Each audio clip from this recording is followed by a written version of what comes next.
What's up? What's up? What is up? It's another Friday. Now, I know normally we do the recording on Friday morning, but at the Ball Hog Sports Talk, where sports, business, and entertainment collide, anytime there's a big old sports event going on, it always takes precedent.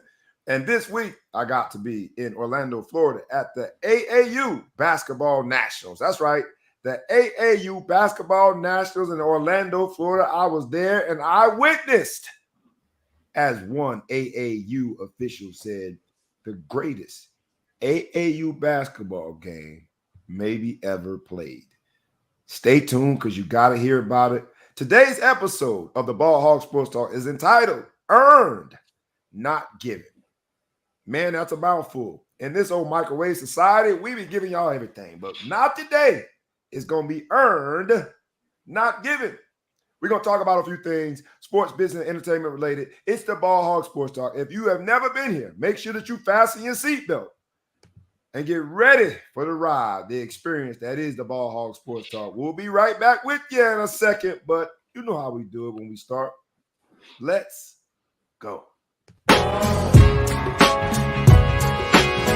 Wake up, wake up, wake up, and stay woke, because this is the Ball Hog Sports Talk with your boy, B. Brown, ESQ, a.k.a. the Ball Hog, a.k.a. the Mouth of the South. This is the place where sports, business, and entertainment collide.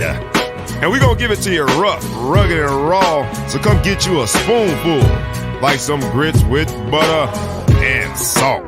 You know how we do it in the South, y'all. Make sure you do not get caught in your feelings. Strap on your seatbelt and enjoy the ride. Come on, let's go.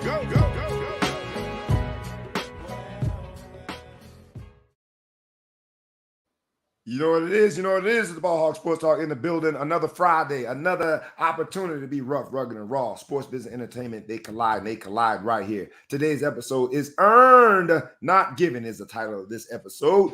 And one of the things earned, not given is that R-E-S-P-E-C-T. That's the word.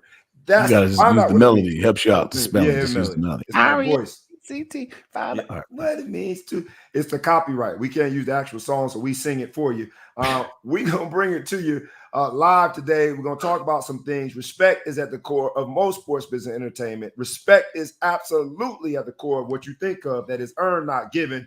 And let's hop on in. You know who it is. I gotta complain though about respect, man. Go ahead, I've been telling Ellis about coming out here with his hair out in front of everybody. You know what I'm saying? My mom be watching the show and stuff like that. My wife watch the show. You can put all your hair out in front of everybody like that. Yeah, out flexing. You see your man got a hat on. You know what I mean? I don't know why you can't respect me. We boys. I'm always have a hat on because we boys. I don't know what ETP doing. Why you gotta be like on something else, man? But that's okay. Acting brand new. Hey, we got my man, the Big Flo Show from the windy city of Chicago, or Summer City. What's up, Big Flo? Man, what's good? What's good? Just sitting over here, bald head, you know, hanging out, minding my own business. Bald head, scallywag. There was a song about that or something, wasn't it? Oh, that damn hair. Yeah. I see some bald head up. We also got from the East Coast, my man ETP Els, the producer. What's up, E? Not much, man. Just let my hair breathe today. Down a little bit. Double down. Just figured to, give it some vitamin D, get it some down on you, motherfucker. That's what happens. Some sunlight, some water. All that. We gotta hop in today, man, because earned, not given on a week where I got to be down in Orlando. And we're gonna talk about the game. If you aren't one of those parents that has experienced AAU basketball, you want to stay tuned for this. If you are one of those parents that has experienced AAU basketball, you absolutely want to stay tuned for this. We're going to tell you about the greatest AAU basketball game maybe ever played.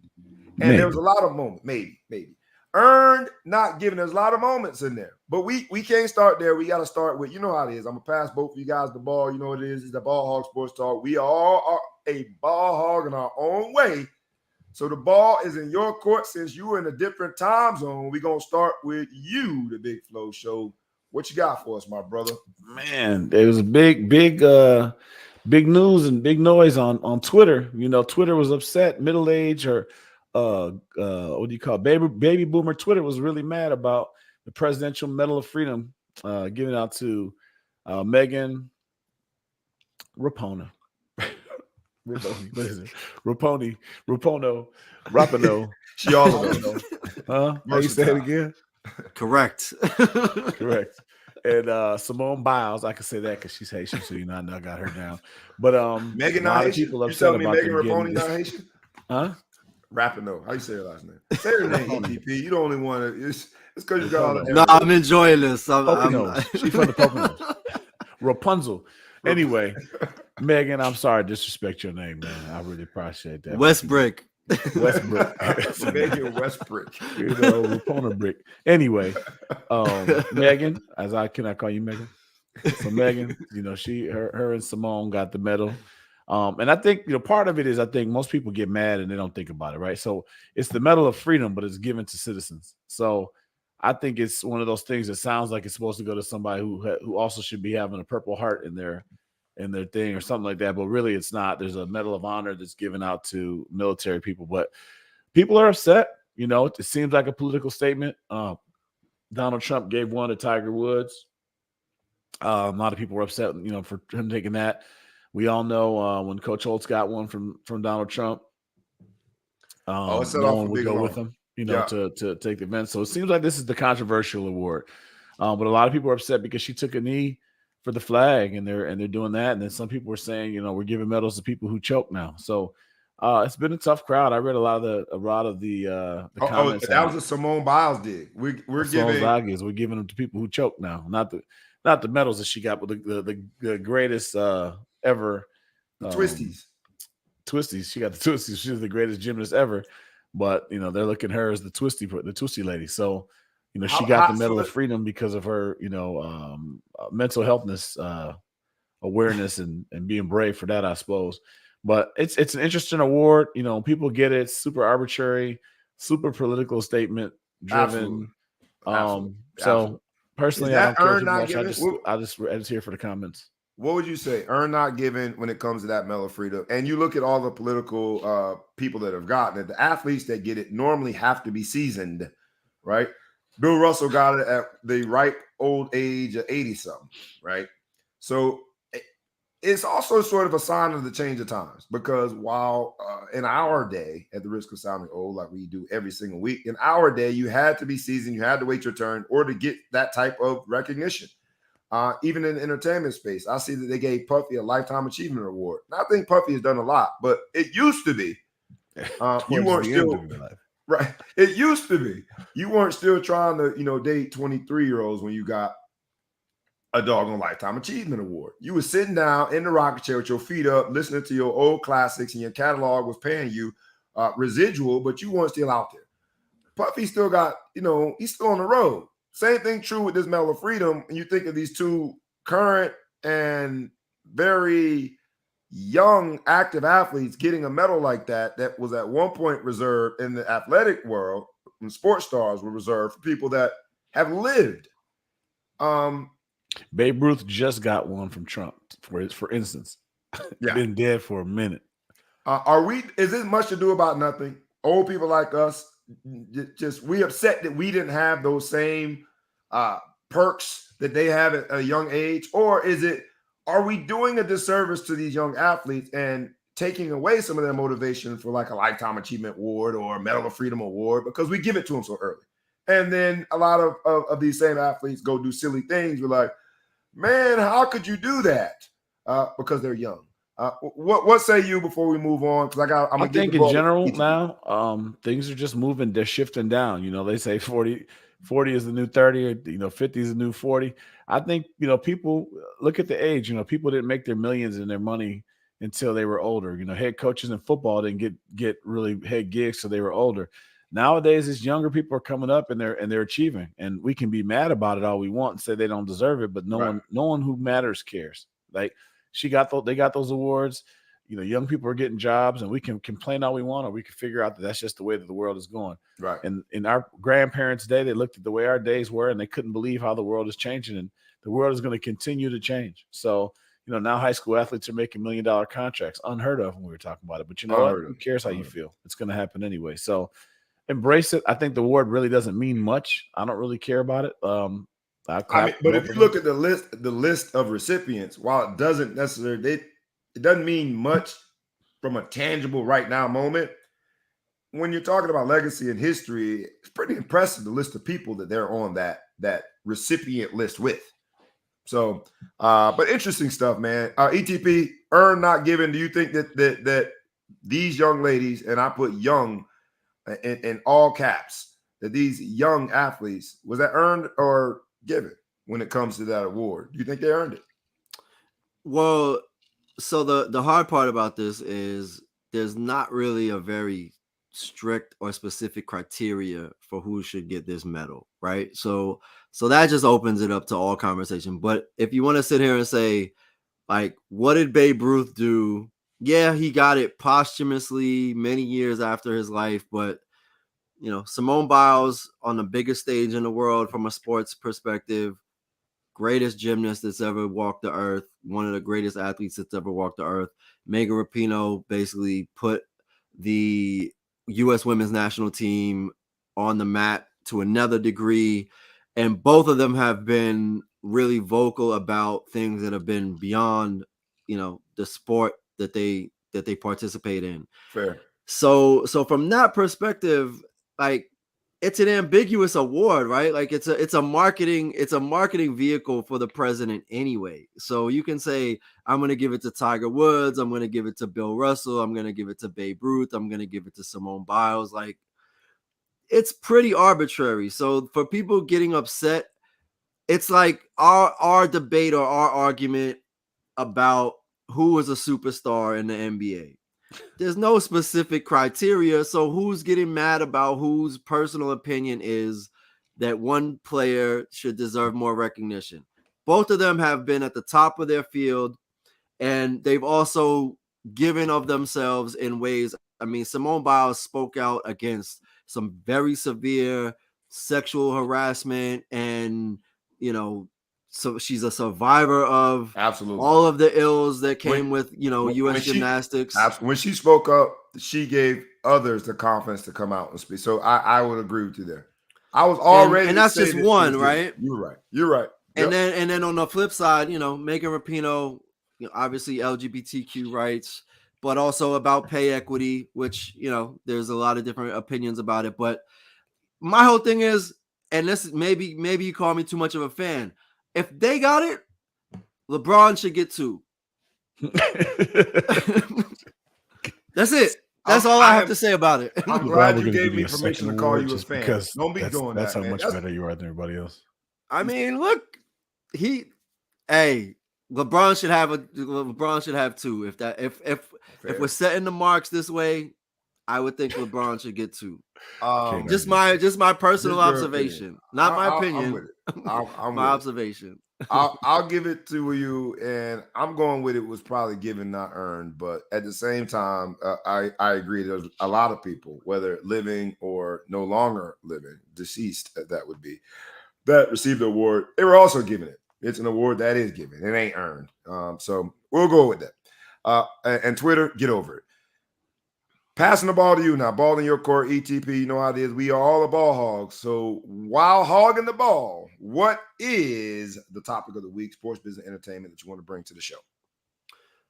So something that's quite different from being awarded or given anything. So we talked about this, I think probably 2 months ago now, maybe 3.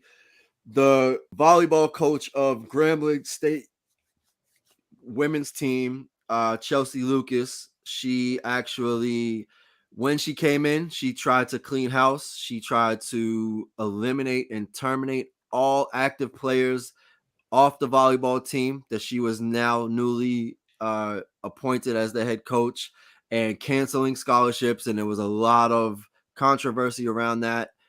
After they conducted an internal investigation this week, they actually reversed every single thing, terminated the coach, Chelsea Lucas, and reinstated all of the scholarship athletes as well as the walk-ons. So be careful when you come in and try to bring in your own the assumption was that there were 14 or 15 other players that she was going to bring in and put on the team, right, in order to replace the entire team. But sometimes when if you come in and clean too much, you might break something, including your own career. So she's out. She's out. So I'm gonna throw it to you first, Big Flow Show. When it comes to earn not given, from a topic standpoint, that's the show. Do you think that these players who she got to see at a voluntary workout and thought that they were Bubba Dub trash, so much so that she was willing to go in with no athletes, do you think that going forward, maintaining their scholarships by way of student, I don't want to say that I guess they protested or showed that they supported these volleyball players in trying to maintain their scholarships. However it happened, the administration, the internal investigation. As a player, if I know that I just got cut off a team and I was told I wasn't good enough, I don't know if I want to stay. That portal might not have been too sexy to him. You know what I'm saying? You're coming off of a bad year that they had to fire your coach. You got a new coach. It's a little tough. The only thing I had to say, though, is as a coach, right? Yep. Anybody can come in here and coach 5-star players and try to do something with them, right? Right. But they brought you in here to fix a problem. And your solution to the problem is like, just burn the whole house down and we'll start from scratch. I didn't bring you in here to do that. I brought you in here to remodel the house, not bulldoze the whole house. So they gave her a chance. They gave her a couple months. Who's going to come? Who are you sending your daughter to transfer to a place that they just in one day kicked off the whole team? That's not where my daughter needs to go. So the only people you're going to get are people who are fallouts to some place that was worse, right? Or don't deserve to be there. Right. You got to give these young ladies an opportunity to grow. At that point, you get crackhead volleyball players. If somebody's transferring to that, they are desperate. Absolutely. But guess what? They might be good. They might be good. But kick off one or two. Get the worst one. They say punch the bully in the mouth, right? Get them out of there and make a statement. And everybody's going like, ooh, I don't want that to happen to me. But what's up, Kirtle? And I think to get rid of the whole team is just kind of like lazy. You know what I mean? Like, work with these girls. I brought you in here to coach them up, but just to get rid of the whole team and kick them all off. And what do you do every day that I pay you for that you don't have a team to be working? She was recruiting her next wave of kids. So we should at least make the disclaimer. And I threw it to Big Flow Show first because we all got our different levels of authenticity. Yours is the most authentic when it comes to this because you are a volleyball dad. You have a young lady that plays volleyball. You spend a whole bunch of money traveling the country. She could have offered baby girl. We would have talked about it. That's what I'm saying. But she's just a freshman. So I think you biased. ETP, I ask you, you introduced the story. I love the story. We talked about it before, and I was all with it. I was like, yes, fire them. Fire all of them. Because if they were any good, we wouldn't have had to bring in a new coach. And now, in this old Generation Z, if you cry loud enough, they'll give you your scholarship back society. The lady got fired, and they're going to go with Bubba Dub trash going into next season. Do you think those players, for their perspective, from their vantage point, is their scholarship going forward earned? Or is it given?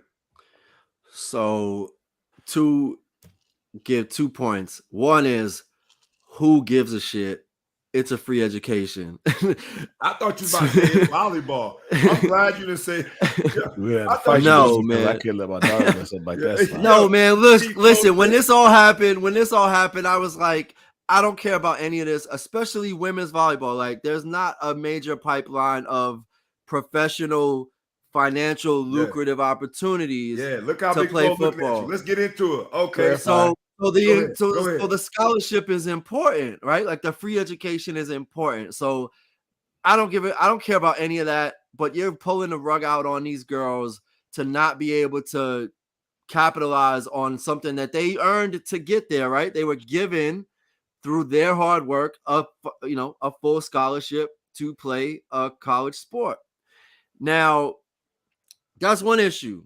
The other issue is they looked bad as a school because, among other things, right? The Hugh Jackson hired this other coach to coach football, and he had a scandal and all this, but the volleyball coach decided that she was going to come in and clean house, and the athletic director supported it, was in support of this, and said totally fine. And then after some ambiguous internal investigation, oh, now she shouldn't have her job. So basically what you're saying is the athletic director needs to be fired too, and all like the whole system is faulty. So they look even worse than when they allowed her, like they justified her firing or terminating all of these players, and now they're backtracking, and the athletic director probably still got a job after he supported the decision of that coach 3 months ago. Man never loses. Never lose. Never lost. Never lost. Never lost. Y'all, I think, are being changed by your kids. Because y'all got teenagers now. And y'all teenagers are very willing and able to share their opinion. Y'all teenagers are living in a society of teenagers that feels as though they have a right to everything. You said that they were given the scholarship.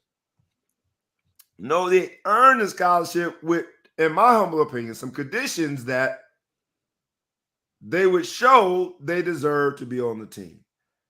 We know in business, because Ball Hog Sports Talk with sports, business, entertainment collide. When a new CEO comes in, he can clean house. He's going to bring in his people. When a new managing director comes in, he's going to clean house, or he or she going to clean house, bring in their own people. So how is this any different? College sports is big business. If your volleyball team that is bleeding you of your monies, it's a sport that stays in the red at most colleges. At an HBCU, I'm willing to bet the $13.39 I got in my account that the HBCU volleyball team at Grambling State is not making money. It's not in the black. They losing money. So the least you can do. So is their football team. But go ahead. I don't know about that. Except on Thanksgiving. Grambling State might not be losing money. They might be. Eddie Robinson ain't been there in a long time. Who's that coach? They might be Eddie Robinson Jr. No, that's not. I don't know who that coach is. They ain't. But wait a minute. Hugh Jackson. They hire Hugh Jackson. I'm about to say they hire Hugh Jackson. Oh. Yeah. 1-31. I bet you he didn't clean house. 1-31. I bet you got a couple, 2, 3 of them dudes still on the team. 1-31. January 31st. He tried to hire an assistant coach that had a background in terms. We went through this. Then he had to get fired. Grambling in the news. Maybe this is all good for Grambling. We talked about Grambling 3-4 times. We talked about Grambling a few times. All publicity is good publicity. It's good publicity. We talking women's volleyball. Let the girls back, fire the coach. Look, now she having a hard time about it. All of them should have took their hat, their coat, and leave. It's you're not a heartless brother, man. Heartless. You're gonna just cancel scholarships. Take the scholarships. Baby girl at the house. Take the scholarships. Give them back. And maybe at your next stop, you're going to go out there and, I don't know volleyball terms. Help me out here, Big Flo. How bad do you think that workout was? It must have been terrible. Charles Everybody's trash? Everybody. You can't spike. You can't set. You can't even be a walk-on no more. Get on out. You can't even pay to go here. Get out. You know how bad you got to be on the one voluntary workout for a coach to say, you know what? Here's my roster. I'm tearing it up. You think I'm going in a different direction. Maybe didn't make it to the voluntary workout. They got kicked off too. You out. You out because you must be bad. You didn't even come to the workout. You out. But it would have been more respectful if she was like, I'm keeping 2 or I'm keeping 1. Like just to have some level of like I'm not just being ridiculous, but like somebody passed the test. One person passed the test. Bubba Dub Trash. I'm with you there, Cheeky Black. What's up, Cheeky Black? Hey, like we ask every week humbly, please like, comment, share, tag a friend, tag a foe, tag anybody that you know, and please subscribe to both the YouTube channel and to the podcast. If you did not hear the opening, today's episode is entitled Earned, Not Given.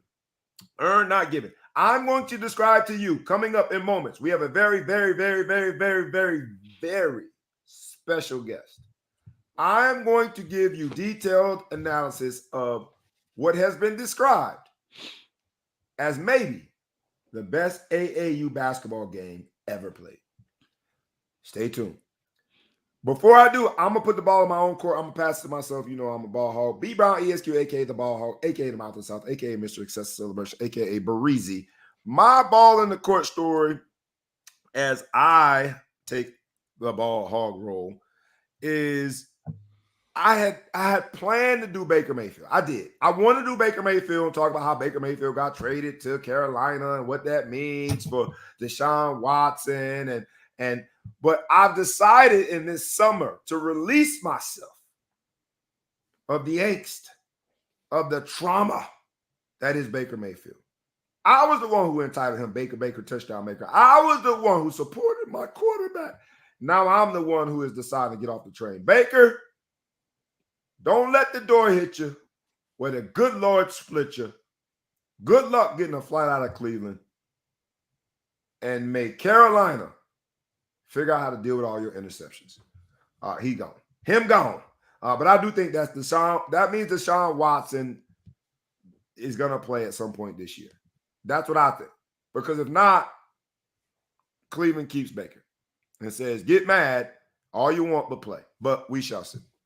The story I opted to go with over Baker Mayfield is Chet Holmgren. Because in this episode of Earned Not Given, I'm down in Orlando enjoying this AAU basketball nationals experience. You're going to hear about here in a second. So stay tuned. I'm enjoying this AAU nationals basketball experience, and all I'm getting is these texts from people, my friends, people that I value in the basketball world, people that I think are really like in the know. But all of them are talking about, man, Chet Holmgren, he the next coming. He was in one game deemed the next coming. And then the very next game, we saw that being 132 pounds at 7'1", it has how much you say you weigh? 132? 132 and a half.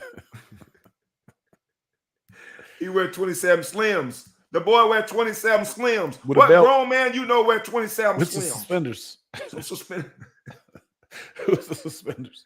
You ain't got enough got meat no on booty your to hold bone. him up. You too light in the booty. I'm sick of people talking about Chet Holmgren. I'm sick of people thinking that this is going to be the next coming. I'm sick of people comparing him to Kevin Durant. I'm sick of every time we talk Kevin about Durant was boxing. 133 when he got in the NBA, though. Yeah, 133.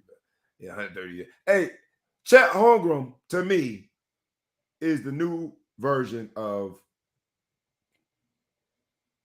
was it Rocky Marciano in boxing? Every time we talk about boxing, like some white reach. men got to bring up. I love y'all, but Chet Holmgren, y'all are putting you're hanging your hopes and beliefs on somebody that is average. What say you before we move into the greatest AAU? I mean, game? Everybody had a lot of hype on him in college. You know, everyone's talking about Chet Holmgren. He's really good. I think when strength is your only problem, I think you're going to overcome that. He's going to get a little older. He's going to eat more, and hopefully he'll train more than AD does and get right. But I think he's going to be somebody in this league. I do. What makes you think? When I look at Chet Holmgren, I think somebody needs to feed the boy. I know. I don't think that's the future of the NBA. And if you don't think he could ever gain weight? He's a one and done, so he's like 19 years old, right? When maybe I see 20? People that they have an inverted chest, I worry that his physique is Tom Brady-esque, right? He doesn't really have. Don't do Tom Brady like that. Tom Brady there's nothing about his physique that makes you think I'm going to pay this dude millions of dollars. But he gets the ball in the hole. He can block shots.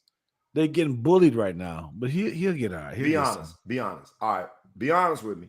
I will. In your prime, you're playing basketball, you're dunking the ball, and you're coming down the middle, and Chet Holmgren steps his little 38-pound self into the paint.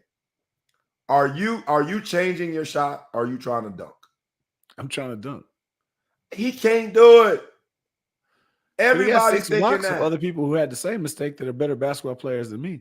I'm just going to give him the business. I'm gonna lift that knee too old school. Put that knee up.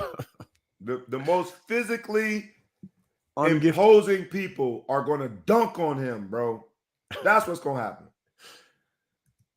That's what's going to happen.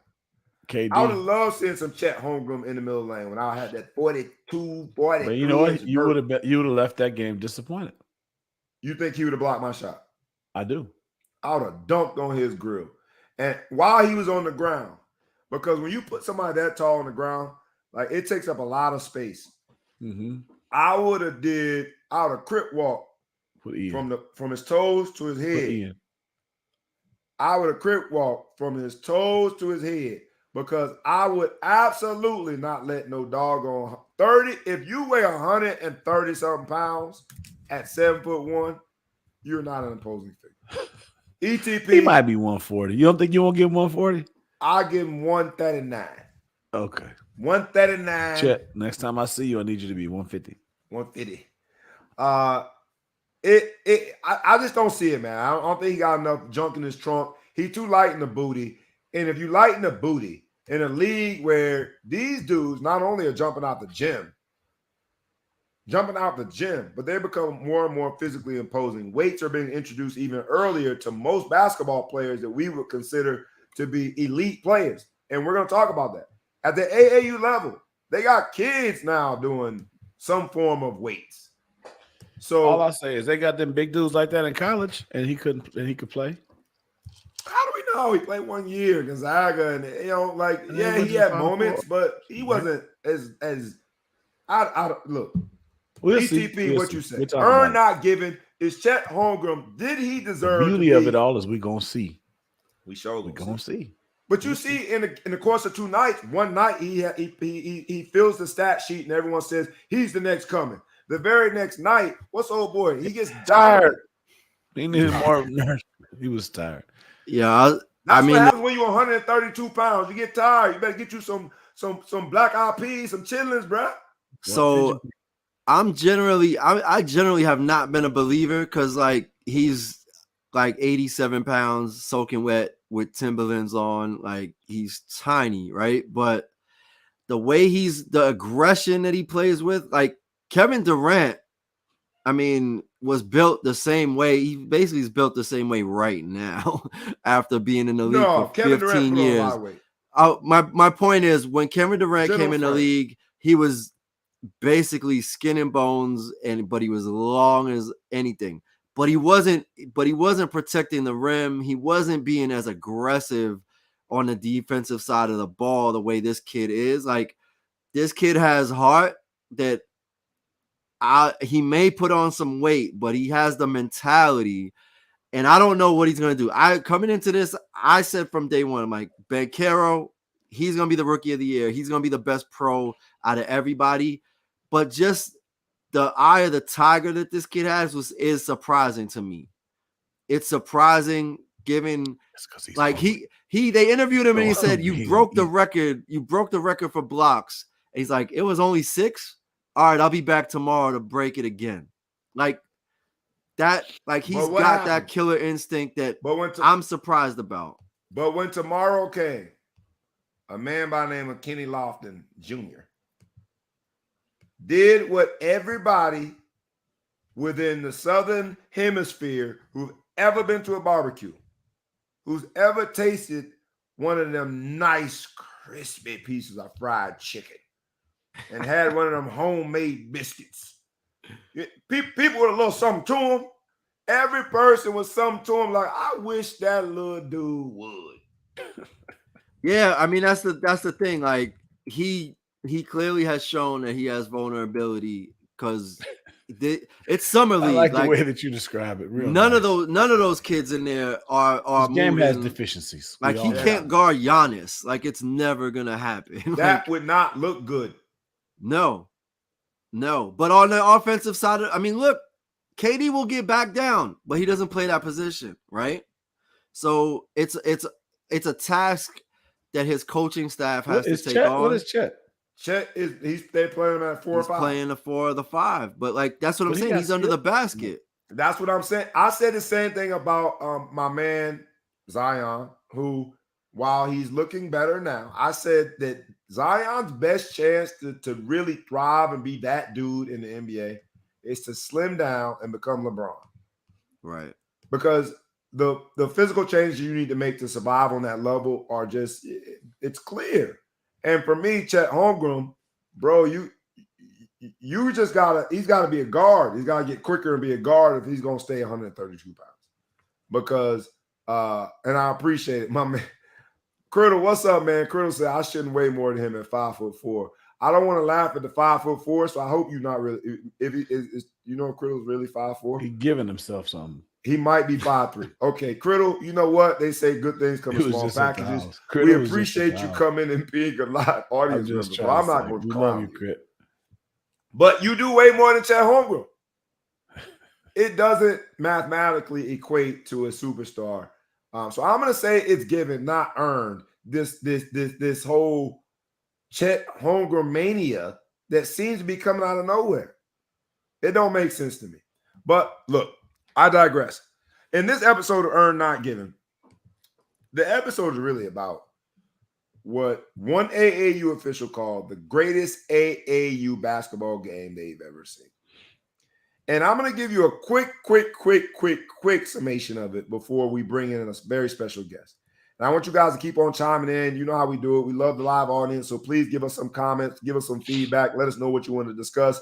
Keep on chiming in. Earn, not given. We start off with a few topics, but we always can pivot and go in a different direction based on our audience. So because we love our audience. And I would be remiss if I didn't also add here humbly, like we ask every week. Like, comment, share, tag a friend, tag a foe, tag anybody that you know, and please like, comment, and share, and subscribe on the YouTube channel and the podcast. So this particular AAU game in Orlando that I just came from, I landed tonight. Y'all can hear my voice. It's barely here. We didn't go in the morning slot that we normally do because of my travel plans. The crew was very flexible, and I appreciate the crew. They got to hear all about it by way of text, but this is the first time they get to hear the story. The story goes, a team of bad mofos. I'm talking about some bad mofos. We go into this national tournament as a Jersey team that they didn't even consider us the best Jersey team when we got there. We are, for the first time ever, last few weeks, we've been ranked. This particular team, class of 2029, fifth grade, we've been ranked in the nation, but ranked 22nd. So we go, and I am an assistant coach. In the spirit of full disclosure, I am an assistant coach, so that's why you hear me saying we go and we chase the smoke. We go down the ball on the beach, we lose to the number 3 team, but we look good down there. We didn't say we go into Nationals Orlando, and you got the number 1 team in the nation there. You got the number 2 team in the nation there. You got the number 4 team in the nation there. You got number 5 team in the nation there. You got number 7 team in the nation there. And you got this team way down there that nobody ever gave credit to. We ranked 22nd. We go into the tournament, no one gives us a single chance. They put us in the same pool, for those who have been to AAU tournaments, as the number 1 team in the nation. Well, we win our first game, a blowout. The second game, because it's in the pool, is against the number 1 team in the nation. They come out with kids that look like they were created in the video game. 5th grade kids that look like, the super players that they let you create in Madden or 2K. I'm assuming they still do that. I don't play video games as much. But these what these 5th grade kids look like. And we go toe-to-toe. We got them beat by 7 in the second half. We're going back and forth. They come back. We lose in a really tough game. We lose by 3. We were down by 1, 18 seconds with the ball. We turned the ball over. And unfortunately, it was my son that turned it over. Blame his mama. Ain't not got nothing to do with my genes. That was his mama. That's why he turned it over. That was your mama. You dropped your mama, boy. Yeah. But she was a heptathlete, though, so she's good at everything. She can't also have good hands and hoop. Yeah. So you got to have some weaknesses. But now people are wondering whether or not it was a fluke. We went toe-to-toe with the number 1 team. We lost by 3 points. They come off thinking, man, we just had a bad night. We should have beat y'all by 30. What do? We go and beat first the number 5 team in the nation the next day. We win the cupcake. We beat the number 5 team in the nation. That coach didn't want to shake my hand afterwards, and we almost got to moving some furniture, but that's a story for a different day. Everybody went home safely. We then come back the next day. Now we're in the Elite Eight. Excuse me. We have a play-in. Blow them out. We're in the Elite Eight. In the Elite Eight, we play the number 2 team in the nation that has 3 of the top 10 kids in the nation on their team. They're one of these teams now we call a super team. They're flying kids in from all over. Now, the rules say you're supposed to have kids on your team from your state or states that are touching. I don't know what the that's what the rules say. Been like that, but it's never been followed. Contiguous? Might be contiguous. Contiguous. That sounds right. If not, sue me. But they got kids from all over. That's just where AAU is now. We go in. They got the number 1 kid in the class. We go in and we fight. Down 14, who cares? We win the game. Beat the number 2 team in the nation. Now we are in the Final Four. The Final Four, we got to play the number 7 team in the nation. That also happens to be from New Jersey. It got all this hype. They supposed to be the Wave. Beat them by at least 12, maybe 15, and claim a state title. Now we're in the championship. And guess who we got? A rematch against the number 1 team in the nation. I give you that introduction and background to welcome in our very special guest. The man with the plan, the man with the trophy, the man who led our troops. Ball Hog Sports Talk family, please welcome to the show none other than Coach Mr.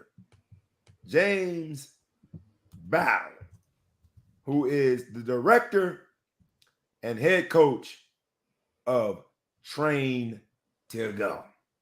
Let's do it. Oh, Coach, I see you come in with the trophy. That's what I'm talking about. You come in with the trophy. Now, I stopped short of telling the story of the game. The game ended up being, I'll go ahead and be spoiler alert and say, unfortunately, we lost the game. But it has been described as the best AAU game maybe ever played. It turned out to be a fist fight in the middle of the court, blow for blow, mano y mano, us versus y'all, proving that it wasn't a fluke the first time that a ref gave y'all the game. I'm sorry. I meant y'all won by 3. It wasn't a fluke. We going toe-to-toe. 4 overtimes. 2 of the marquee players on both sides foul out. Shot for shot, blow for blow, it came down to a shot at the very end of the game. Unfortunately, that shot didn't go in, unfortunately, because that was our team. Lost by 1. I'm talking about the crowd is crazy. Every single person in the ESPN wide world of sports has now navigated to our court to watch 11 and 12-year-old kids, at least on our team, 5th grade kids play basketball. Coach, how was the experience? Thanks for having me. It was great. It was great. Definitely was probably I gotta admit, not do daddy ball, but one of my favorite teams of all time. But it definitely was the best and greatest AAU game I've been. Not just AAU game, but from high school to college to pro-am, the best basketball game that I ever been a part of. Seen, coach, or played in. How long have you been coaching, Coach? Probably about 23 years now. 23 years now. You've coached the likes of, I'm not going to get into, I'll let you do the name stuff. You coached, NBA guys. You've coached, the number 1 player in this coming class, going to Duke. You've coached so many players that I would be just setting myself up to leave somebody off the list if I tried to list all the remarkable, notorious players that you coached. And you say that this was the best game that you've seen. Yeah, definitely, without a question. Without a question. I've been blessed to be able to help train and coach some of the best kids that's currently some of the best kids in the country. from the number one high school in New Jersey. I mean, in the country to the number one high school in New Jersey. Uh, but definitely hands down, not even close. This is the best game that I've been in. Without, I say, emotional, sentimental value games and teams that I had, Mm-hmm. I was connected to, but overall games, this is the best game that I've ever been a part of. I'm gonna join you today and put on my. You got the trophy because they don't give you one of them. The head coach gets the trophy. I'm like a hype man because I like good coaching. Now I will add this to just show how bad the man is that you watching. My son happens to be one of, in terms of this team, one of the players that coach normally turns to for his productivity. Uh, my son, again, blame his mama, got in foul trouble and didn't play the entire third quarter. He fouled out in the second of 4 overtimes. So the man that you were seeing with that trophy, and yes, we came up just short, was able to coach a team that didn't have one of their main dogs for an entire quarter and for 2 of the overtime sessions to go blow for blow, tap for tap, punch for punch with the number one team in the whole country. BNU out of Ohio, shout out to them. The parents were good, the players were good. We ended up, talking and dapping up afterwards. It's really what the spirit of AAU is all about. We exchanged Instagram. They basically was like, look, if y'all not ranked number 2, that's highway robbery. Y'all some bad boys. All of those players that have all those rankings all said the same things. Like, we ain't never seen nothing like that. So shout out to you, coach. Seriously. I'm joining you and wearing my medal. Yeah, you know what I mean. It's political though. You know what they're gonna do? They'll be like, we're gonna rank them about 12. That's what they're gonna do. Where do you think we go? Where do you think this team gets ranked? Where you should be ranked and where they will rank you. Nobody wants to admit that they're wrong. No one wants to admit that y'all 27. They're gonna have a reason for that. They always do something. Hey. To be honest, we let them decide that. We've been saying all year in our development and our tournaments that we've been in. So even some of the guys, like the number 2 team that we beat, he said himself, this definitely isn't the same team that I saw in November. Right. It's the same players, but not the same team. But we got our butts whooped at A game in November. And then we even came, Bobby and them went to nationals for football. Yep. They came fresh off the plane and played in the tournament. We lost in a championship to a team called New Jersey Short Shots, who the previous year won a national championship for age-based 10U. But what I said was, from that point forward, because some things happened in that game and some things were said to Bobby and some of our other parents that I didn't take kindly of, and I said that would never happen again. And from that point forth, we and I promised Bobby, and I told him, the next time that we run across them, it's not gonna be pretty. And from that point forth, that was our transition to growing up, step by step, tournament by tournament, become the team that we currently are. So facts. I'll say this, Coach, because I know Big Flow Show has some questions, and ETP probably has his own questions. I'll start with this question before I pass it on to them and let them ask a few questions. The reason no one really knew about us going into the game or going into this tournament is because you're a modest guy. You do a program the right way. All of our kids actually practice together. All of our kids actually know each other, live within driving distance. They have sleepovers and hang out and stuff. But we're playing against teams that are flying in kids. They might maybe practice together once or twice. I introduced that to you to say, what's the difference? Because AAU basketball, even at 11 years old, some people are thinking, man, what y'all talking about? They're 11 years old. At 11 years old, and shout out to my man, Dame Lillard. Dame Lillard got paid in his contract extension 2 years, $122 million. And I've never been great at math, but I know that's over $60 million a year. It seems as though when you look at what AAU is becoming, every coach is selling this idea that I'm going to get you to this 2 year, 120. I'm the path to get there. Every parent thinks that their child is the next $60 million per year man. It's become big business, even at a young age. And I know why we have stayed with you. I don't bounce around. I've been with one AAU team. I'm proud to say that. But I would love for you to describe the difference, because there is a difference. You have decided to be X in a world that seems to praise and, from a political standpoint, promote Y. Describe the difference between X, what you have, and Y, what seems to be regularly promoted. Well, to start, I was against it. Um, I've been through, and Big Flo, Coach Flo will tell you, around the time that we ran across each other, that's when the reclassification started really getting crazy, start getting out of control, and introduced to the AAU world.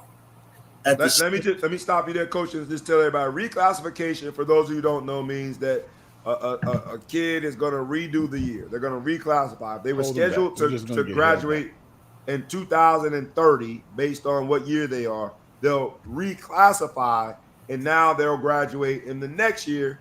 Most times, people have reclassified forward, but most times they're now on course to graduate rather in 2031. They reclassified to the next year.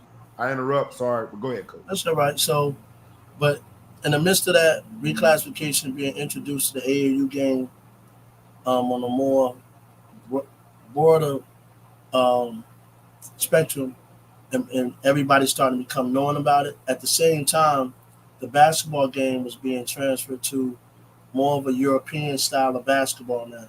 So it's more perimeter played. So you got to have a higher skill set where you had to be able to guard, dribble, and shoot from the perimeter, pass, and all those other things from a coaching perspective. And your team had to adjust to that. It wasn't as old fashioned as dumping to the post 16 times straight.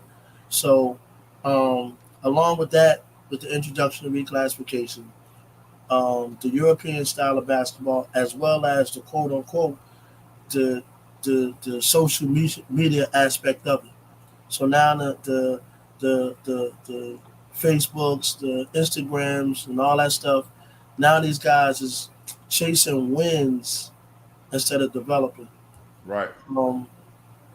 And I had some really talented, great players where currently most of them are high majors, and some of them are projected lottery picks next year or the year after.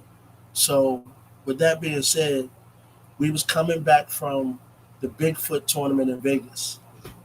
And then we was walking in the airport, and one of my players had a $50 bill in his hand. And I knew I didn't give it to him. I said, where the heck you get that $50 bill from? He was like, Coach Sutherland said that you said it was okay. He gave him a pair of sneakers and a $50 bill. Next thing I know, that coach was in contact with that particular kid's father, and they was playing for that team. So he was treating them to lunch or dinner, whatever it was. You that quick, huh? Yeah, quick. That's crazy. So, I contact the guy and just let him know, listen, I'm not doing it, but I didn't respect it, and that stuff wasn't really happening to me yet. At least to the point that I was sharp enough to catch it, because kids was leaving teams and being recruited, but you don't really know. You just be like, nah. You take parents for they word of mouth, but I wasn't really up on coaches putting kids up to recruit kids, and coaches bringing out 12 pairs, kids walking out with brand new sneakers to the sideline right before the game. That's another method of recruiting kids. With kids like, oh, they getting free sneakers. The other kids watching it. I like that. So our kids is watching. So, like I said, so now my mind was made up that I was going to be the shoe team killer. I'm going to be the giant killer. I believe, and I'm still a firm believer of it. The kids that's the most developed, the smartest, and work the hardest on win. They have no choice but to win games. So, And no knock to no program that do it. That's under the shoe team or the banner, and probably, especially with this team, I probably won't have a choice but to accept some of the offers that I had to become a shoe team to allow these kids to play on that platform. Right. But up until we get to that point, we're going to still be focused on developing kids. We're going to develop from within. Like your youngest son, third grade, was on our fifth grade bench. I'm not bringing kids in to play in tournaments. We had numerous programs, and kids contact me about one kid or kids contacting us because they go to nationals with us. Absolutely not. Mm-hmm. So we're not going to be the program that's going to bring kids in where the backlash is. I'm going to fall out with parents who've been with me all year, get the nationals, don't play because I'm playing for wins. We had a kid who's the older brother, a couple of months, a year older than his younger brother, 9, 10, 11 months older than his younger brother, that was eligible to play, that was 5'11", that we probably would have won the tournament. We would have blew the other team out by 20 if Will would have played with us. Absolutely. But I made a principled decision that I didn't want this talented kid at 5'11", 12 years old to play with us, to play for a title, that the backlash would have been he's coming stealing his brother's opportunity to shine.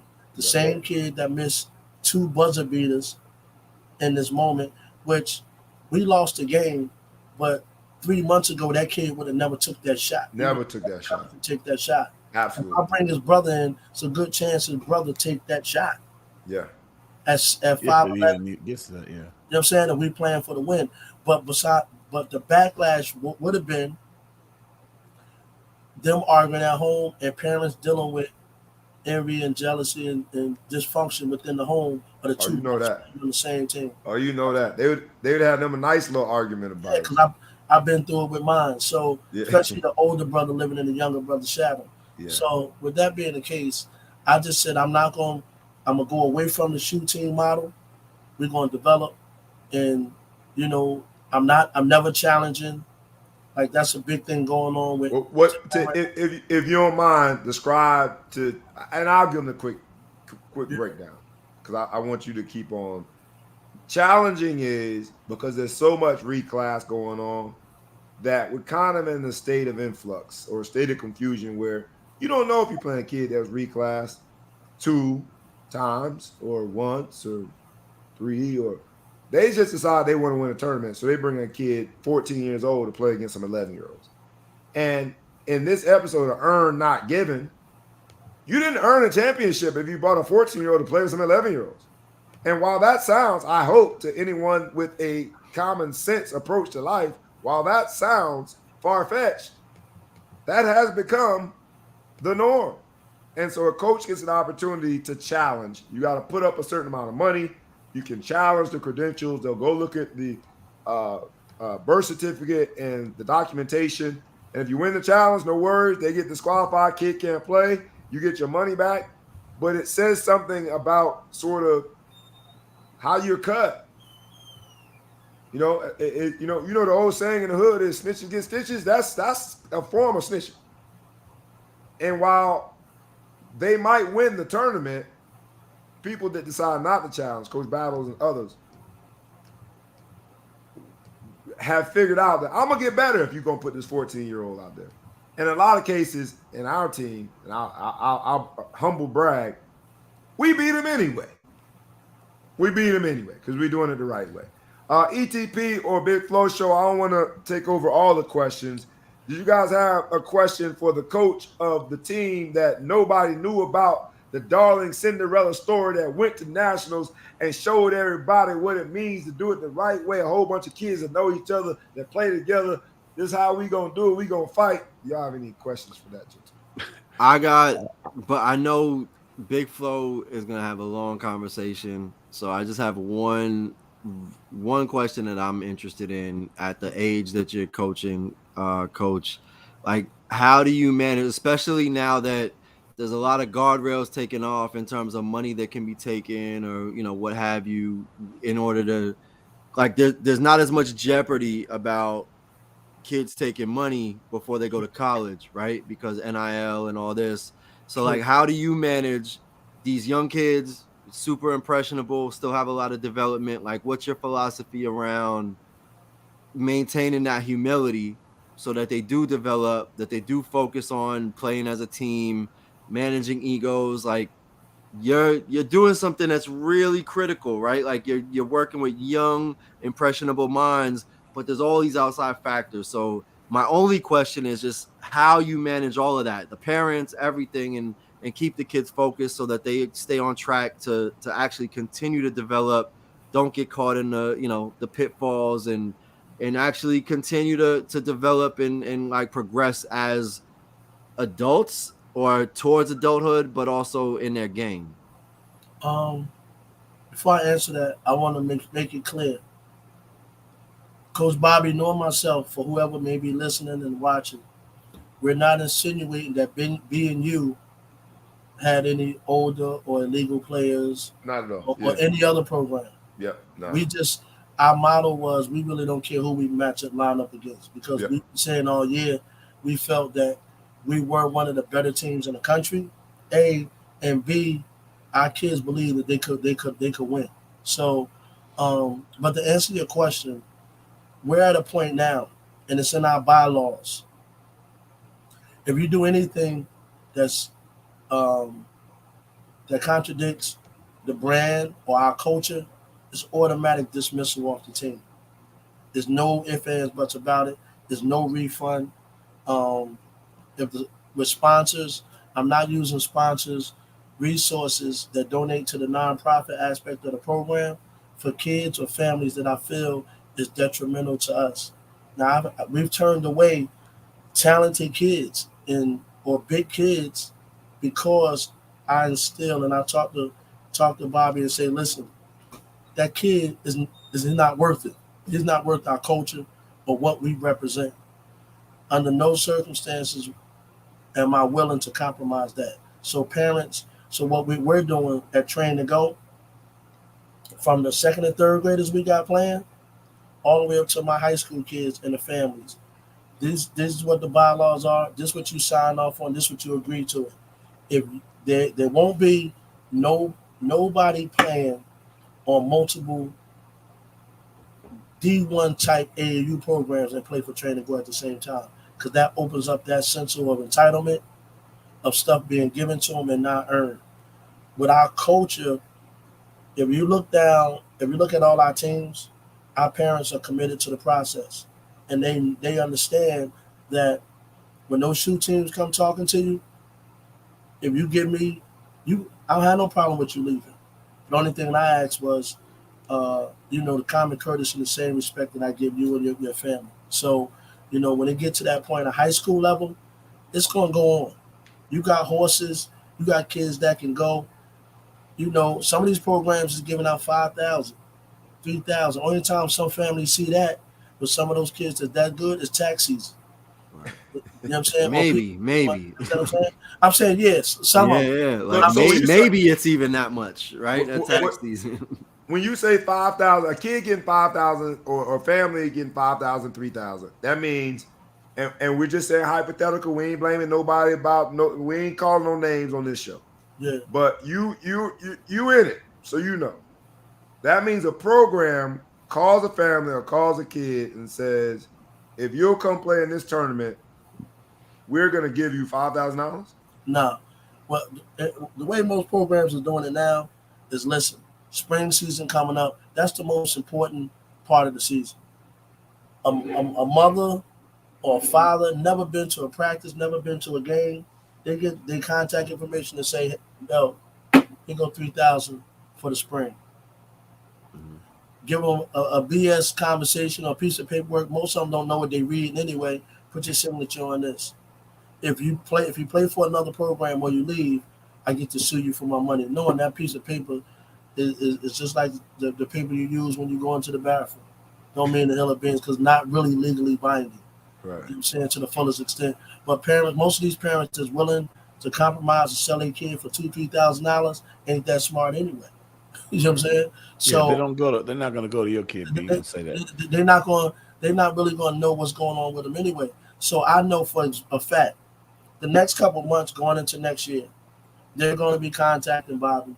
They're going to be contacting Dylan. They're going to be contacting Maddie. They're going to be contacting Idris. You know what I'm saying? Most of our starters with higher skill sets, higher IQ, or size. Bobby tried to downplay it, but the harsh reality of it is his son is one of the better players in the country. They projected him. Every team we play talk about him. He don't like the publicity, but like I told him, this social media, basketball, is free marketing. It is what it is. I'm calling out, put him on the spot. He don't like it, but the reality of it is, yeah, you got a great family. Your baby boy is smart as a whip, but he's one of the top players in the country in the class. So with that being said, and he's playing against kids we know are a year, 2 years older than him. So the Nike program is going to come for him. The question is, I don't. Well, the fact is, I don't have to worry about a few of our kids. You can't steal them with a pair of sneakers and sweatsuits because I'm giving them that. You got to give them more of a reason on why they should come play on you because we got the best platform. And now, baby, if we ain't top 5 in the country, who is? Hey! I cheers to that. This, Coach. Hey, hold on, before we got toast to that, because that was a rhetorical You ain't got question. nothing in your cup. You're drinking spit. You ain't got nothing in there. But I drank it all. But let I me got ask you this question, Coach. So, my son played basketball, and we've established before what age level he was and who he's the same. So he just came out of high school. So I will give you the props to you guys because he wasn't there, won the championship 6th grade in the EYBL. I just looked it up. I recognize the jerseys, whatever. We did beat you on regular season, but that's completely irrelevant because I won championships. I told you I needed to get my question in before this. I was just, I know Bobby he said the president with long lead-ins, right? So I'm doing a long lead-in. But I checked with the stuff, but yeah, it verified. I Googled up some stuff. I recognize the uniforms. I do remember your boy that's going to DePaul. He'll play again with one of our kids from that team, or they won't play again. They'll be at the same school. So that's going to be kind of cool to see. Anyway, you will remember AAU started to kind of go bad. And when I saw that your championship game, I said, man, these kids look, I'm going to say regular, but they look like normal 5th graders to me. You remember back around the class that we're talking about, when they got to after 5th grade, AAU came in and said they wanted IDs. And you had to get a state ID, and they really cracked down on the age. Did they go back to allowing older kids playing with grade exceptions? Yeah, you playing grade exception, but what the problem is right now, it's a lot of independent tournaments that's bigger than AAU that's have grade-based events where some of these coaches, because there's so much parity now, there's so many programs that you got to take the young, say for our grade example, you got to take the young 6th graders that's 11 still to play with 12-year-old 5th graders. You know what I'm saying? Mm-hmm. So now to have a competitive team, because who wants to pay $500 or say some of the tournaments that we've committed to $2,000 per team? Like I don't play in events. It costs us $8,000 just for my 4 teams to participate in playing these tournaments. So the team that you played was AAU, an AAU event. This nationals, y'all right? Yeah, well, we just played, but because to answer your question, for AAU to come back, honestly, because you remember when we played against each other, it was 80 grade-based teams and 80 age-based teams. So we didn't have to worry about that. Now, combined in D1, D2, 11U, and 5th grade, it was a total of 40 teams. 40, 45 teams, something like that. Yeah. So the Bigfoot, because this is typically later in the year, like the Bigfoots, don't have a Fab chance. 48, all those are still going with the older, like the reclass kids, and the AAU is more the true age kids. Yeah, but the everything is combined. But the independent tournaments that don't ask for age verification or grade verification, they got 500 teams in the tournament. They got 300 teams in the tournament. So how you going to compete with that? So now everybody is going. I'm gonna give you an example. Programs don't have the funding to, like with us. We had the funding. We had some parents that's okay. last week we was at Ball Under the Beach and come right back and do nationals. You don't find too many Jersey teams doing it. Ball on Absolutely. the Beach is in Fort Lauderdale. So you have 2 trips to Florida, one to Fort Lauderdale, one to Within 3 Orlando. weeks. Yeah, within 3 Within weeks. 3 weeks. And then before that, we was in Maryland, we was in PA, we was back in Maryland, we was in Connecticut. Like we all over the place. So I'm just saying, because these programs don't have the funding to do, why would I do nationals when I could use the same flight money, hotel money, and the $500 fee for nationals when I can get 4 tournaments independent that they're not even checking. So they got 5th grade kids playing 4th grade to win a T-shirt for Instagram. You understand? Yeah. So for us, old school guys, nationals only have a chance if they go strictly age based. No matter what grade you are. So you're still getting older kids playing at the younger age at AAUs today. Absolutely. So, but there was a time though, if you remember, that same group of kids where that got cut out, and then AAUs tumbled because everybody was just going to the other tournaments because all the major teams were full of old kids, so nobody went to AAUs anymore. So look, if you look at rankings right now, who they had on coast to coast rankings, more than half of the top 20 teams didn't do nationals. Yeah, and some of them was from Florida or Texas, somewhere close that they could have drove to. They didn't come to nationals because they're not legit. Yeah, we played a team called the Atlanta Celtics. I don't know if you ever messed with them before. We beat them. We beat them the following year. If you type up Hilltoppers, NYBL, that Atlanta Celtic game gonna come up. That probably was the second greatest game I played in. So we played them in at the John Lucas tournament, and they beat the hell out of us. We didn't get near the championship. They beat the hell out of us.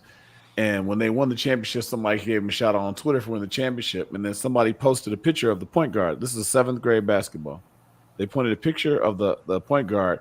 He started on the varsity team in the high school, and they had double brought him back to the 7th grade to have him play out after being in high school.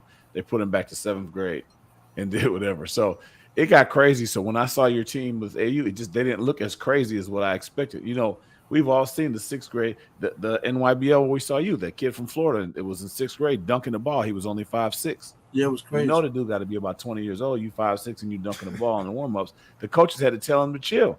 They're like, "Hey man, cool out, man." You know. So look right now, and I would say their 7th grade year, Zion in them 7th grade year, we was caught up in the Adidas sponsorship. So a lot of these programs, but we already had a bunch of horses that grew. Mm-hmm. So at that time, if you look now, we had Dariq Whitehead, who was the #1 player in the country from Mount Vernon. I had Zion Cruz, Justice Williams just at LSU. He reclassed back up. Ortega Morway going to play at Blair.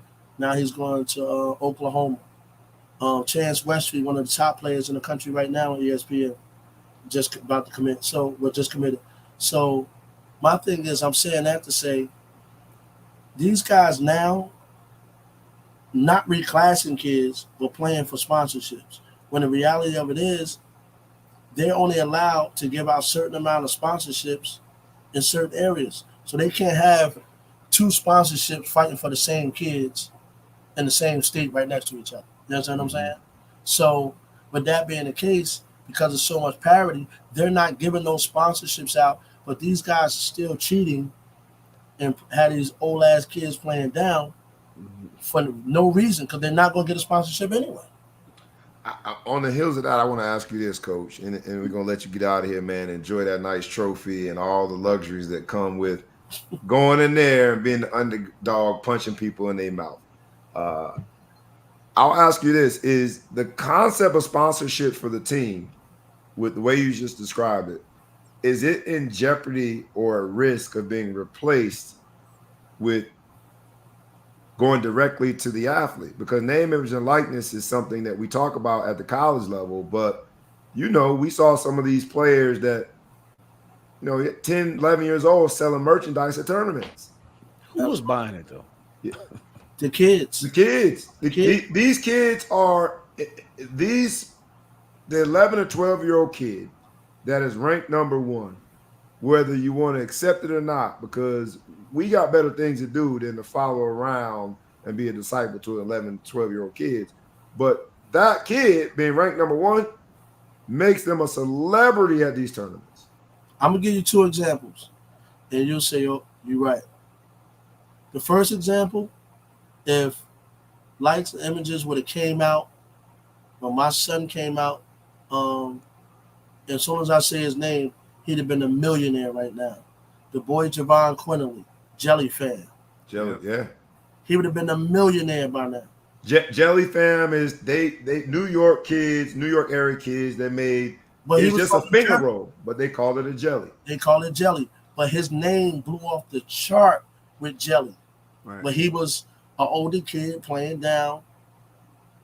Good kid, good family. But he was doing that Jelly, doing a regular basic finger roll, but they named it Jelly. And they had a Jelly fan where a bunch of them high profile athletes fell into the Jelly fan. Everybody couldn't be in it. And then now it's an 8th grade kid right now from the New York area, point guard. They call him Soul Food. Soul Food is a point guard out of New York. He has a bigger profile and a bigger following than more than half the college kids and high school kids combined individually. That's how big his name is. They call him Mel Mel. They call him Soul Food. His nickname is Soul Food because he be cooking up. You know what I'm saying? He get it done. But he can't go to no grassroots tournament without parents, all adults, and almost every kid that's at these big tournaments want to take a picture with him. Yeah. Everybody follow him. Great kid, but his father done a hell of a job marketing him. He stand by his father's table. His father sell God knows what pieces of merchandise, socks, shorts, and I ain't mad at him. He did his job. But the only thing about the marketing aspect of it, his son can back it up. He can play. He can play. You know what I'm saying? So, to answer your question, the NIL deals, they're going to put pressure on these guys. Nike got a bankroll to last, but these other shoe teams, why would I go play for a shoe team that's sponsored when my son can get that money directly himself? Don't make no sense. Right. You know what I'm Like saying? Mikey Williams signing. Absolutely. Oh, yeah. What? Like for what? Like why would he? And you see what he did? He going HBCU. Right. Right. That's what's gonna happen a lot too. They only really go into these big colleges just to try to get a position to get to the NBA. If I can, most of these families ain't gonna see $1 million in their life, even though after taxes and everybody get their cut, he really ain't gonna have much. But $1 million at 17 years old, 16 years old, what you think he gonna do? Right. Ball out of control. Some of the mothers and fathers gonna put so much pressure on them to take that money. We can use that money. You know what I'm saying?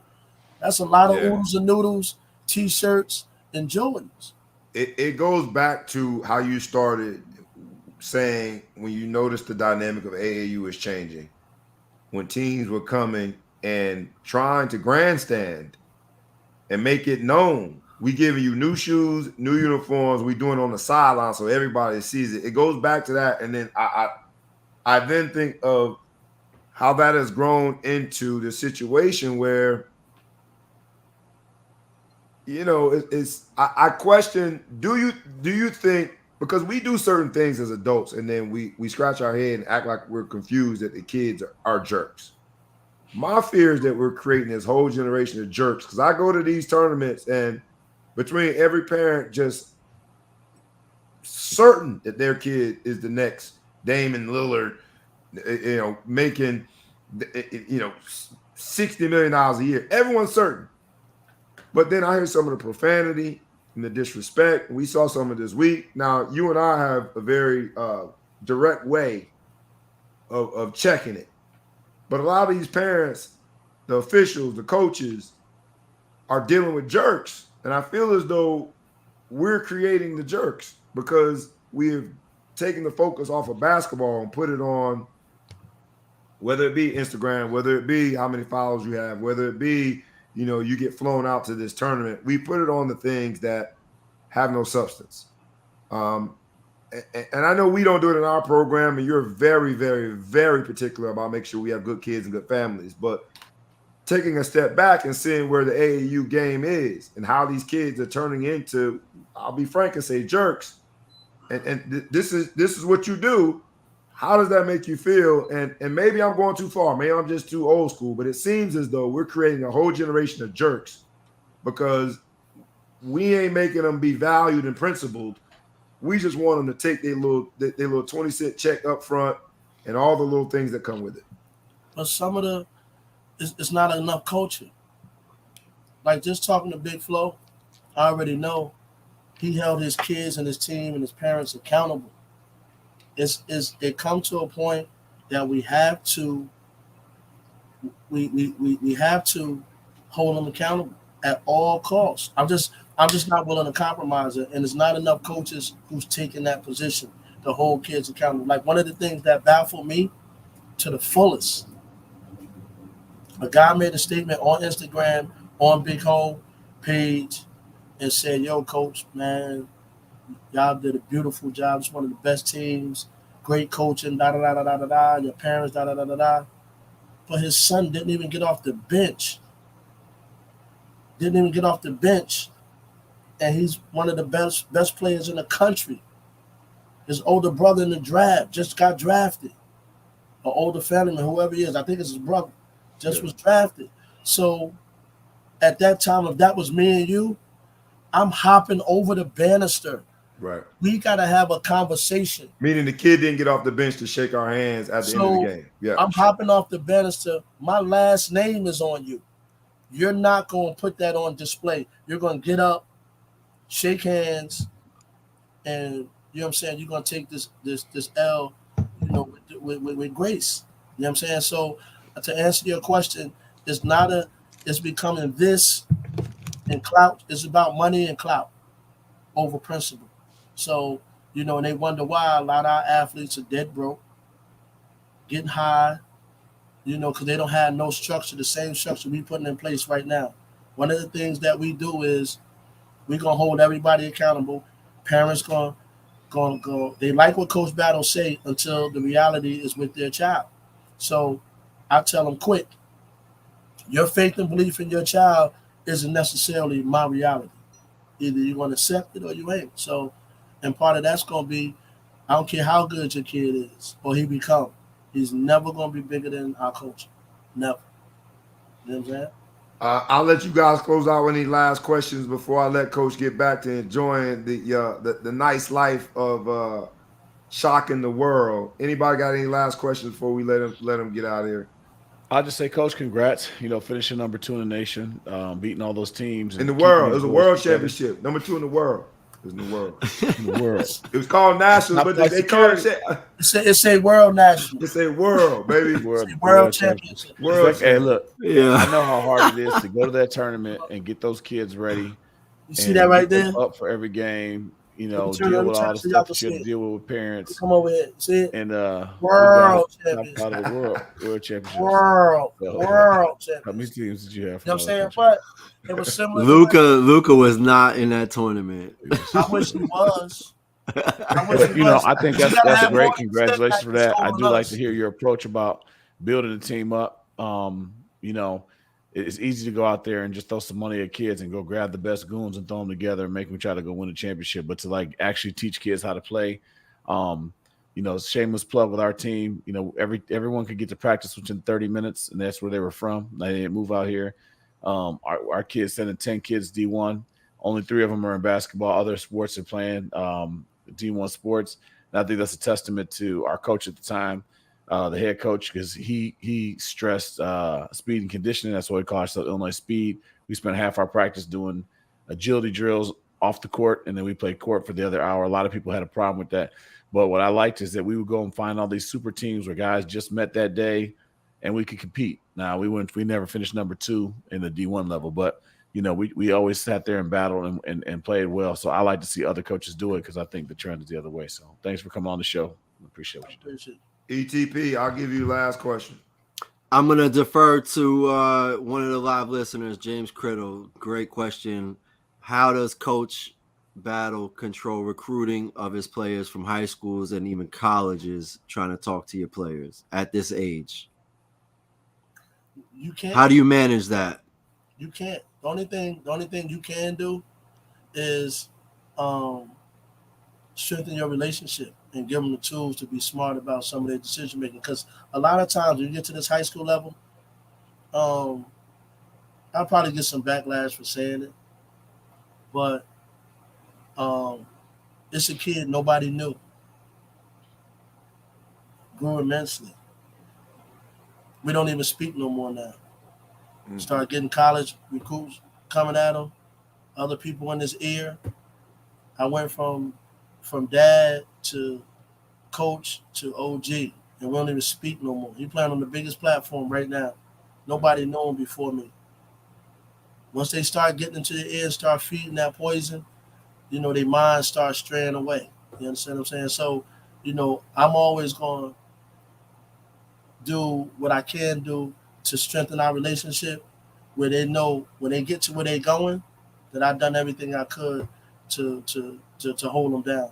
Because when they get to 5 figures and you know 50,000, 100,000, and I'm gonna get you in the pros. I'm gonna get you here. I'm gonna do this. Look at this. Not knowing that itinerary is an itinerary from 6 years ago from a little guard, and you're a center. He can't do nothing for you at that camp. You know what I'm saying? So, with that being the case, to answer this question, coaches can't control that. You just can't, unless he live with you, and you control all his Instagrams and Facebooks and all the social media stuff. You can't control because they're going to use a kid. They're even going to use a kid to contact you and recruit you. Right. That's How do you? I guess to add a little bit more color to that question, like, what's the balance? Like, because I'm sure there are kids and families that do confide in you with some to advise, versus others that are like, we're gonna just move on, and there's cash and there's agents and there's this and it, whatever, right? So, like, what would you say the breakdown is of like how many kids and families actually confide in you to help advise, and how you participate in that? To be honest, every last one of them, until they feel they got control of it. All right. There's not one family and kid that came to me that I haven't. Nobody came through my program that I haven't talked to about the pros and cons of whatever decision they was making. Me and Bobby, when we first met, we went to MITs, and I said, "Listen, bro, I've been through this before. He's a pro. I know you love football. He's a pro." I told him that. Bray was 3rd grade. Mm-hmm. He was 9 years old. Yeah. I said, he's special. Trust what I tell you. Watch what happens, because I've seen this movie all before. He had a temperament that you just can't teach. Right. He has a work ethic, an IQ that he's a great, great, great person. Bobby on him you on him, try to fold him up like a Chinese bike. And Coach, get me up off him. Coach, get me up off my son, boy. He sure do. You know what I'm saying? So, all these parents, I didn't have nobody to tell me what other people saw and knew in my son. You understand what I'm saying? So that's why every kid come in my program, I offer it or I make a suggestion, and then if they need more clarity, then we'll talk about it from there to answer your question. You know what I'm saying? So everybody want it, and it's sad. Everybody want the help until they think they got control or identify the situation. They step in and blow it all. Right. Like I see it. It's like it's happening now. Right. You know what I'm saying? So, people know what it is with me. I'm gonna help everybody. And like he said, you can't. I'm telling you, you can't stop it. Like, what could Coach Battle do against somebody with 50 racks? You know what I'm saying? 80 racks. Come with that 60, Coach. Come with that 60. We right here for you, Coach. You know what I'm saying? Yeah, I'm just saying, though, it's nothing I can say. It's nothing. Right. What could I do? Like, they trust, they respect me, love me to death, and hey, Coach, we appreciate all you did. But 50 racks is 50 racks in a brown bag that they ain't never seen before. Yeah. Like, this is something I feel like I've seen it before, but with a lot with a lot lower risk these days, right? Because it's not jeopardizing eligibility in the same way that it was in the back in the day. Listen, if they did it back then, what you think? What chance we got now? Coaches didn't have a chance back then. What chance we got now? Right. Now it's legal. Now it's not breaking. And people the rules. can say what they want, right? A lot of people tell you about, oh, I can't believe you took the money. You took the money. But you know what? People can say anything until somebody walks up to you and shows you $50,000. And your lights or about these to bags go I've off. heard of getting a couple hundred before this NIL stuff. People get a couple hundred. Here's 200 G's, man. I'm going to give you 200 G's in the bag. And your son got to do X, Y, Z. What's up? That's different, man, than me, the four of us talking about what we would do if somebody offered you the money. You can talk tough as you want. It's like everybody got a game plan until they get punched in the face. Everybody got a game plan until they get thrown $100,000 with that. Baby girl could go to college free now. Man, listen, let me tell you something. Before, all of us might have been in a blessed situation to receive the biggest check we've received. Before notifications came up on your phone from them banks, you called every day, checked every day, see if that check cleared. Right. When they pull up and put 50 in your face, when they open up and you got 50, you looking at 50. New faces, big face hundreds. The big faces. They ain't never seen no big face, but when they put their hand in there and grab it out, the rubber band can't even fit around it. They don't know how to. They're throwing at you and you can't even catch it with one hand. You got to body catch it. Yeah, they don't even answer the phone no more. They wait till y'all bump into each other. You know what I'm saying? And it's cool. It's okay.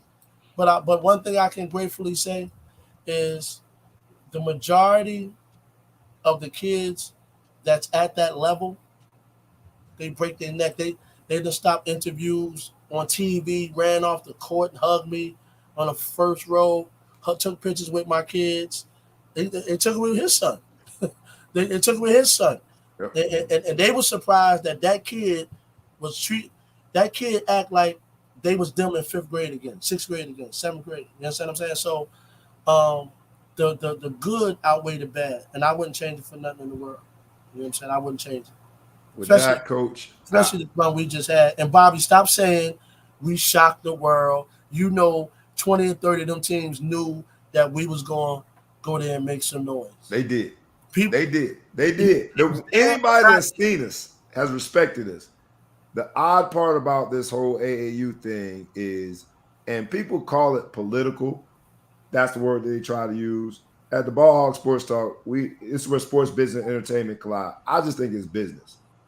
And the money behind it normally dictates the teams you hear about and the players that you hear about. And because you've done it the right way, we weren't on that list for people. But ain't nobody that was in that gym, ain't none of them people gonna ever question what training goes about, Coach. And that's a testament to you. I'll say it publicly here, man. And we've been through everything that you could imagine. I've been with the same program. I love you, my brother. I appreciate the honor of being on that sideline, being assistant coach. I sit there and I get the kids crump. For all teams out there, you don't notice, don't play no music and warm up for your team, because I'm going to dance to it and we're going to get our boys ready on your music. I appreciate y'all. Absolute honor, Coach. Congratulations, man. Put your feet up, relax, and the work is just getting done. I can imagine your phone is ringing off the hook. Everybody want to join the team now. The bandwagon is officially going to have people hanging on as we keep on rolling. But salute to you, my brother. It wasn't an easy job, and you did it. Y'all keep doing what y'all doing. I appreciate y'all for having me, Coach Flo. Please invite me again, even though I beat you in the championship. Take it personal. It's cool. I'm gonna have film next time. We're gonna be ready to rock. I got you. I might send it to Bobby the true score, because I know the score was so bad that we was mad we stayed around for that game. I told them they could have gave us this trophy. They just handed it to us, right? They could have mailed me this shit. They could have really gave us the trophy. And look, it's all right. You my guy. Yeah. I appreciate. We're gonna have the after show. Yeah, they're gonna keep on arguing, ladies and gentlemen. For months. That is the beauty of sport. Coach James Battle of Train to Go. built it with Thanks for having me. you built it with your hands, my brother. And for all of y'all listening, man, I'll make sure y'all find a way to support, man, because he's doing it the right way, not only for my kids, but for a whole bunch of kids. Coach Battle is the same man that took us over to Italy to play basketball. That's right, Italy. Matera. We were in Italy. An honorable man. That's the only person that my kid's going to play for. And he's right. People already call him. And I'm fortunate enough that the man has that much confidence in my kids. So people are already calling.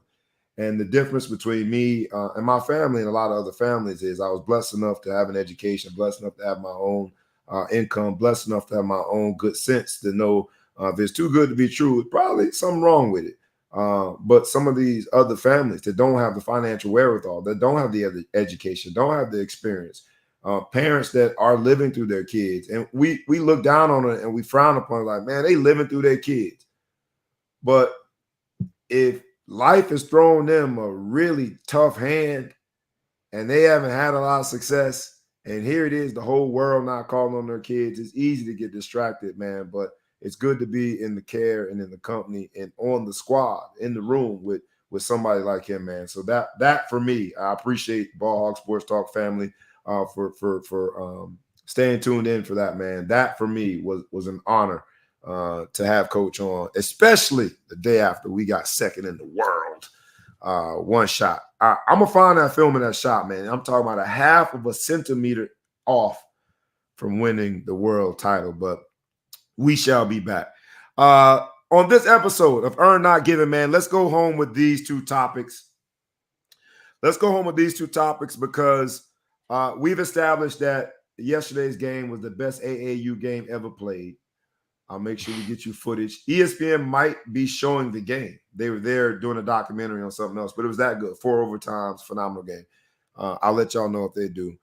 But in this same week, we have, and we want to celebrate, the first Black woman president of an NFL team, Miss Sandra Douglas Morgan, will be the president of the Vegas Raiders.